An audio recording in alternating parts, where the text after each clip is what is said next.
আসসালামু আলাইকুম। কী অবস্থা সবার? এই বোতল আর্টের ভিডিওটা তোমরা সবাই দেখেছো।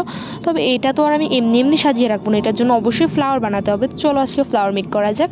তো ফ্লাওয়ার মেক করার জন্য আমি নিয়ে নিচ্ছি বড় একটা দিস্তার পেজ। এটা তো আর পুরোটা লাগবে না, তাই আমি এখানে কেটে নিচ্ছি আমার প্রয়োজন মতো, যতটুকু লাগবে আমি অতটুকু কেটে নিচ্ছি। আর এখানে আমি এতটাই অলস যে আমার কেচি নামাতেও এতটা কষ্ট হয়। She didn't have to cut me off. Said that I could never happen, that we were nothing. I don't even need your love. Treat me like a snake, and I can't control of.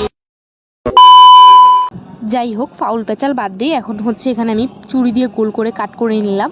কাট করে নেওয়ার পর এখানে তোমরা ভিডিওতে দেখানো process অনুযায়ী এভাবে ভাঁজ করে নেবা, সেটা আমি এক্সপ্লেন করতে পারছি না, তোমরা ভিডিও দেখেই বুঝতে পারবে। তারপর এখানে ফেভিকলের সাহায্যে লাগিয়ে এখানে মার্কার দিয়ে করে নিলাম।